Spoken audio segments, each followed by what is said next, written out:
welcome into the Fade. I'm Clay Travis. She is Kelly Stewart, a.k.a. Kelly in Vegas. I don't know if people can tell, but I am super tan after playing the Pro-Am at the Live Golf Tournament in Doral yesterday. Kelly, I do not lack for self-confidence. It was an incredibly humbling experience being out playing 18 holes on the Green Monster yesterday. The Green Monster won, and unfortunately for me, I hit a lot of shots that are truly atrocious, meaning like you top it and it goes virtually nowhere, meaning you top it and it goes immediately into the water. It was the only thing I can say is I didn't lose that many golf balls because a lot of my shots didn't go far enough to put the water in play. So bittersweet there. It was ugly. It was really ugly. I've got a real decision to make here about whether I'm going to actually go out and work to be better at golf, meaning play it more than a few times a year, or whether I'm just going to abandon this. So I don't know. The boys are getting older, so I'm starting to have a little bit more time. But I don't know. Is there anything you do? I mean, gambling is one that humiliates and humbles everybody on a regular basis. Is there anything you do that you're really bad at and it's like public in some way and other people can react to it? Because for me, it's basically golf. Like that is the thing that I am the worst at, that other people can be like, man, you suck. So number one, it's your fault for not telling me, A, you're going to be in Florida, and B, not hiring me as your caddy. Because I'm not good at golf, but I'm very good at telling other people how to play golf. I've been playing since I was 8. Yes. And anytime I break 100 is a great day for me. No, Clay, look, I was with my trainer this morning and he said to me, he goes, well, you love living in Florida because the perfect weather and this and this. And he's like going off about how he wants to move to Vermont. And I'm like, you know what? You're right. Not only am I a fair weather, who knows? But listen, when you're under 30 and you're just at a different point in your life, I'm no longer. I am a fair weather everything. I am not going skiing in a blizzard. I am not playing golf when it's overcast and slightly drizzling outside. I'm not going to the beach when it's windy. So no, I don't do things I suck at. I know exactly where my strengths are and I know where my weaknesses are. And I don't need to be any humbled anymore in life. I'm going to do things that I'm already good at this stage of my life.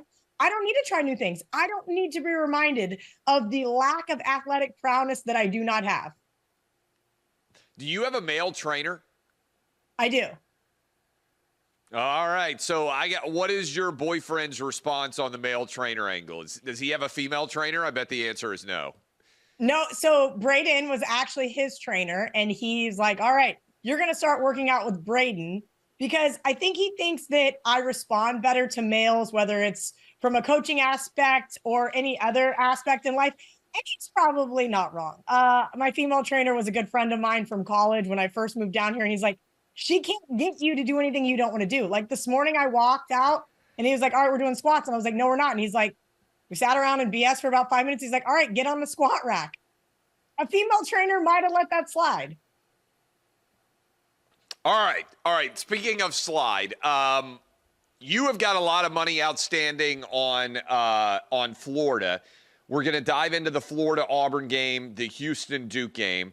I am still recovering. I was in Palm Beach, Kelly, for a charity golf tournament for Tunnel to Towers on Monday. So I actually played twice this week. And so I got in Sunday. I changed my travel schedule because the game actually started early after Tennessee beat Kentucky. And I wanted to make sure that I was getting to Florida to be able to watch the game, because otherwise I wouldn't have gotten in till late. Anyway, it was a mess. And I got to my hotel room. I watched it by myself in my hotel room. And then I did not leave the hotel for the rest of the day. And I know I'm 45 and probably should be more mature, but I'm not sure Tennessee's ever going to go to the Final Four. And it was, I guess, in some ways, somewhat of an easy defeat because Houston just obliterated Tennessee, like from basically the first few minutes of the game. There was never really much doubt, never much nervousness. So let's start with this. Houston Duke is the ultimate sort of styles make fights style matchup, right? Houston is really strong defensively. They are not explosive offensively, but they have an anaconda ability like to constrict you. Duke basically hasn't lost in forever.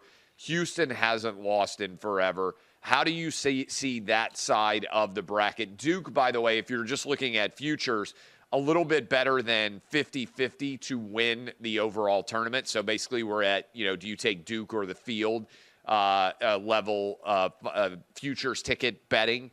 What do you see? How do you break down Duke-Houston? Do you think we might be able to get a game, given that we've got a pretty substantial, for March Madness, we've got Duke sitting around a 5.5-point favorite? Look, Clay, I agree with you. I would much rather have my team just get pummeled than lose in a close game, Yes. like gut-wrenching fashion, right? And I'm sorry about Tennessee. They had a really great season overall. They just kind of ran into a buzzsaw, and lots of teams have ran into the same Houston buzzsaw. Purdue got very lucky there to even be able to hang close. Houston got even luckier there on that inbounds pass to not go to overtime. So there's a lot of arguments there, but still very good Tennessee team. Kudos to them on a great season. If you look at this Houston-Duke matchup, you mentioned neither team has lost since February. But that's kind of pretty incredible. February 1st for Houston, February 8th for Duke. And if you look at the February 8th loss to Clemson, and you kind of analyze it really closely, Duke was on the road, Clemson. That was a Clemson team that I had a lot of people telling me in my ear was a long shot to win the whole thing. And then they lost to McNeese State in the first round.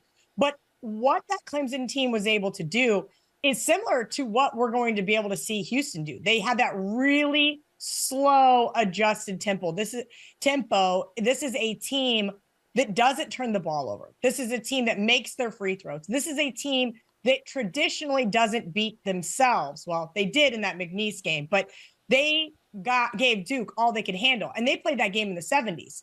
Now, I know these are not great game examples because they're all the way back in November, but Duke's only lost 3 games this year, so it's what I've got to go off of. Of the 3 games that Duke has lost this year, or games where they didn't cover, those games were all played in the 70s, including in the ACC conference tournament in the second round versus North Carolina. Duke is also a very slow, methodical pace of play type team, but typically they don't face defenses like this Houston Cougars team. And I'm going to put an asterisk next to this because I know the Dogs they're just not winning. They might slightly cover here and there, but they are not winning. If Houston and Kelvin Sampson is able to exploit that Duke 3-point defense, I think Houston can win this game. I think Houston has the real ability here to be able to stifle Duke. Again, they're so painfully slow to watch it sometimes. But the reality is, again, if the Dogs cover, they're covering early. And Houston first half has been a great bet for the last 2 seasons. They get out there fast. They play lockdown defense early. They tend to slip up late. If they can force some mistakes on Duke's end of the ball, I think that Houston's going to cover that first half line. So if you like Houston to win the game, maybe look at them more in the first half. If you like them to cover, bet them in the first half to cover as well. So I'm going to take first half, a little sprinkle on the money line. I think they can have Duke on the ropes. But ultimately, like I said, the Dogs just haven't been winning. So it's really tough to sit here and say, yes, I like Houston outright. Full disclosure, I have a futures ticket on Houston. I don't think I'm going to hedge it. It's with my partner from the Kelly and Murray show. And I think we're just going to let it roll because the reality is this is a really good Houston team. And I'm not betting minus, 265 on Duke to hedge a dime ticket. Do you buy the big story of this NCAA tournament, as you just hit, has been basically favorites cover, favorites win. We've got 4 number 1 overall seeds, the best 4 teams that played all year. If you're an analytics person, 4 not only of the best teams this year, but for instance, in Kim Pomeroy's stats, this would be 4 of the best teams that he's looked at over the last decade. Do you think structurally, because this is where I think we are, I know we're in the middle of NIL season right now. There's 13 or 1,400 college basketball players that have jumped into the portal. There almost is no opportunity for mid-majors to compete anymore at a high level because if you are a freshman or sophomore, even a junior or senior, but certainly a freshman or sophomore who establishes that they are an elite player at a mid-major level, every big program in the country comes and offers them a lot of money that frankly can't be replicated by what could be offered by any of the mid-majors. Is this, I know every year is a relatively small segment of data points, but do you think we've kind of crossed the Rubicon, at least until the rules change, where if you're not in one of those Power Four conferences, basically your chances of advancing are becoming increasingly slim? Yeah, I absolutely do. I mean, look, it was already hard enough for the mid majors there for a while. And now it's extremely hard when you can just say, all right, I'm out. This team's offering me $500,000 or a couple $1,000,000 or whatever it is. I mean, Walter Clayton Jr., one of the best players, arguably, in this tournament, or at least for Florida. I mean, he saved them a couple of times now. Played for Iona 2 years ago. Those small schools are all but gone. Forgive me for not knowing the head coach of Grambling State's name, but I saw a clip somebody tagged me in yesterday, and he said, "Hey, you should have to buy us out." I don't hate that. Yeah, I don't hate that the small school getting a little bit of coin thrown their direction for the player. Which, by the way, is what happens in soccer. Right? In soccer, if you find a young, talented player and you have a smaller level program that is employing that player, there are transfer fees that have to be paid to allow that player out of his contract to elevate his overall performance. I don't disagree with them on some level, Kelly, and sorry to cut you off, but I do think it's so fascinating because let's use, say, the NFL draft as an example. Brock Purdy was, I believe, the final overall pick of the NFL draft. He's making way less money playing over the past several years in the NFL than many quarterbacks, certainly at high-level SEC and Big Ten schools, have been making to play in college. You're seeing a lot of players, for instance, in women's college basketball say, hey, I can make more staying in the WNBA than I can, staying in college than I can leave and go to the WNBA. But unlike the Brock Purdy situation, where when you draft a guy, you get the benefit of a low-round contract. Use Puka Nacua if you want somebody who's at a different position. You get the benefit of their contract for several years. In this scenario, you basically don't get rewarded at all for finding a diamond in the rough. There's nothing, right? Like you go out and you offer this 3-star that nobody else wants or a 2-star that everybody doesn't think is going to pan out. He comes in and dominates. He leaves. He gets paid. He makes his money. All the coaching hours, all the recruitment hours, all the mid-major work, all the lower school effort, nothing. They get nothing back. It is. Look, there's a lot of things we're going to have to work through. And I don't know the right answers from the NCAA standpoint.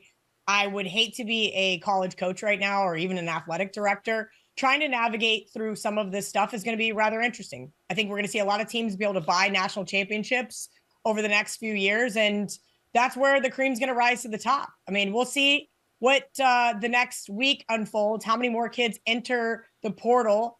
I kind of have to wonder, coaches are easily able to leave. Players should be as well. And I've always agreed with that. I'm happy the players are getting paid for their hard work, but there's got to be some loyalty to some extent. Maybe they figure out a way to actually have contracts for these guys. And then, yes, other schools have to buy out said contracts. There's just got to be more than this free-for-all, for lack of better words. And I kind of understand the NCAA just throwing up their hands and saying, all right, this is going to be the wild, wild west, because they were pressured, by so many different people over the time. And now they're like, all right, we told you guys this was going to happen. And now it is. By the way, I'm on the under because we were talking about the Houston-Duke game. I just think Duke's going to try to they have too much offensive firepower. Houston has to take this game into the mud, and they have to your point, run 24, 25-second possessions. They'll have to make some late contested threes, I think, to make the game close because Duke plays really good defense too. But I just don't think they can win. The Alabama game was a great test case of this, and I know Alabama hit 25 threes against BYU, and you could be a Crimson Tide fan and think, hey, we're going to come out and we're going to make a lot of big shots. I just don't think you have anybody in college basketball, really. Maybe Florida, and we'll get to that in a sec, has the horses to really be able to run with Duke, has the size in the front court to be able to match up with them. I think you have to shorten the game, hope you make some really difficult contested shots like Houston can do from 3, and just kind of make this game a phone booth game. I'm going the under. That's my favorite bet in Houston-Duke. I think Kelvin Sampson is going to take this game out of the clouds and bring it down into the muck. All right, Florida-Auburn. Final matchup, SEC championship, basically, to see who gets to play for the national championship. Florida and Auburn were the two best teams all year. Interestingly, Auburn was the best team starting the year and probably up till about February, maybe Valentine's Day-ish. But since then, including a win on the road at Auburn, Florida has been the best team. I love Walter Clayton Jr. I like their depth inside. Kelly, I'm going to take Florida to win this game. The number's out to 2.5, makes me a little bit nervous. I'm also going to take the over because I think Auburn's going to run. I think Florida's going to run. We saw what happened in the game that they played at Auburn earlier this year. I said it right after I watched Florida beat my Vols in the SEC tournament championship. They're the best team. They're the deepest team. They have a killer instinct guard who can make big shots late. We saw what happened against Texas Tech in a game, frankly, that Florida probably should have lost but got hot and erased a 9-point deficit late. I'm taking the Gators against Auburn, and I am taking the over. What say you? This one is really tough for me, Clay, because my logical brain says, Kelly, you should probably hedge. At the very least, try to find a 3 with Auburn and hope for a middle. Hope Florida wins a game by 1, 2, or 3. You side it. The other part of me said, you know what? I'm not a big person to hedge. I never have been, and I'm hoping for people Florida who don't know, final. You have a 40-1 ticket, right, on Florida Yes. that you bet earlier in the season. So it's not an insubstantial. When you talk about hedging, sometimes the hedging is you don't have that much on the line. 40-1's a lot. It is. So it's $1,000 to win 40,000, and the $1,000 doesn't matter, but the 40,000, I could probably go buy a new Tesla for my mom. Too late, I already did that. But long story short, maybe then I can just pay it off for her. Here's the reality, Clay, and this is where you've got to decide. Would I be more mad that I lost $10,000 on Auburn +3 trying to middle the game, or would I be more mad that Florida lost the game to Auburn and I win nothing? Like, and in other words, I take the 10,000 and now my proceeds go down to 30. And then now I have to lay at least $2 with Duke, right? Let me see what I've got here. I've got Duke Florida +4 versus Duke from one of the bookmakers there out in Vegas. Florida would be a 2-point favorite over Houston. And I've had other people tell me that they made Duke a 1-point favorite over Florida, 1.5. I think the reality is you nailed it. This Duke team is probably going to win the whole thing based on the implied odds. But I'll say this about this Florida team. They've been left for dead against UConn and Texas Tech in this tournament, and Walter Clayton Jr. has risen them from the dead in both games. Auburn played the tougher schedule, and I think that is what ended up kind of causing them towards the end of the season to nosedive, right? Lost to Texas A&M, lost to Bama, lost to your Vols in the SEC tournament. They are more experienced. They are bigger, but they needed late pushes against Michigan and Michigan State to get to where they are as well. I think Florida has a nice rebound after almost losing their game again. Remember, they almost lost to UConn, then they come out and they beat up on Maryland. I think that's what we're going to see here. And we've seen that from this team several times this year. They go in, they beat LSU on the road, and then they lose that last game there to Georgia. And it was like, what are you guys doing? I think those scares really catapult this team. I will say, if it comes down to free throws, I'm going to be holding my breath. So I would not be laying it for Florida to cover the full game. I think if you like Florida, you like them early. Auburn, as I mentioned, they struggled there and had to pull away late against Michigan and Michigan State. This is not a second half team. This is not a first half team. They are a second half team. Bruce Pearl makes a ton of adjustments. Their defense starts to tighten up.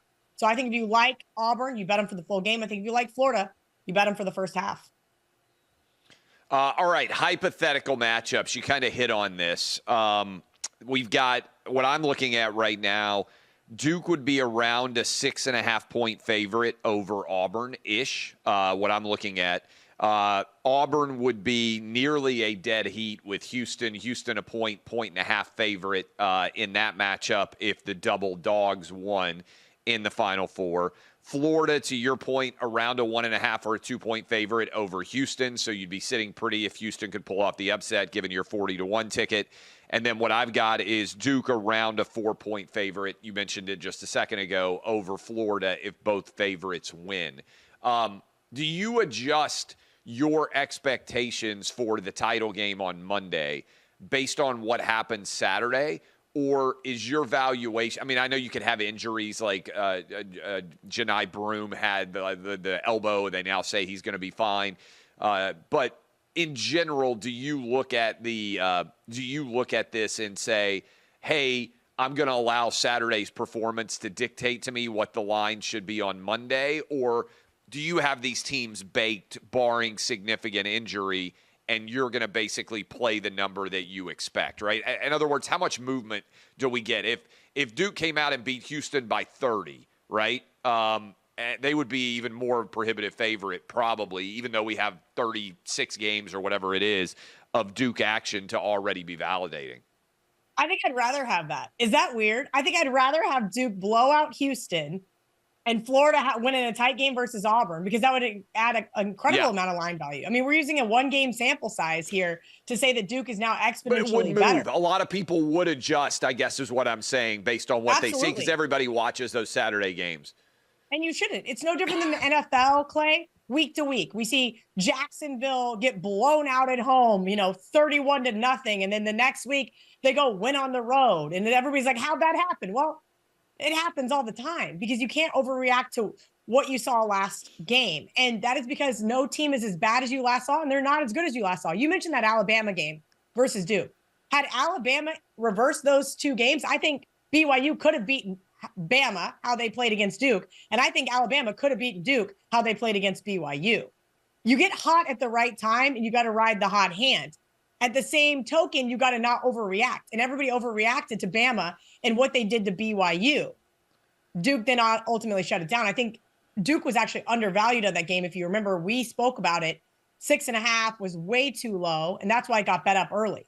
I think the best thing that could probably happen to me in finding some value would be for Duke to blow out Houston. The reality is then it would be bad for me to hedge, right? At that point, it would give me almost no hedge. I'd have to be laying $3, minus 250, minus $3 on Duke.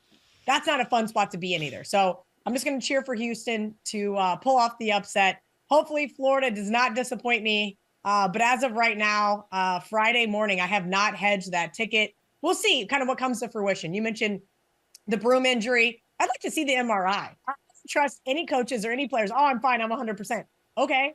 Guess what? I injured my elbow 6 months ago, and it's been fine until this morning when I started doing hammer curls, and I was like, oh, my elbow still kind of hurts. I don't know. Did I actually re-injure the exact same spot? It's up for debate. I'm not going to tell my trainer I hurt my elbow, though. I'm just going to power through it. Hopefully he watches, finds the truth. Kelly, keep up the good work. Appreciate you being flexible. We've had a bunch of storms all over the place here in the Nashville area, so my kids' school schedule's been a bit of a flux. So we are taping this on a Friday morning, a little bit earlier than we ordinarily would. And appreciate everybody on the crew at OutKick getting together to get this done on relatively short notice, changing times. Kelly, good stuff. Maybe we'll try something Monday if we get really interesting Saturday results in the Final Four to get everybody ready for the title game on Monday. But in the meantime, good luck on buying your mom or paying off the Tesla, and we will talk again soon.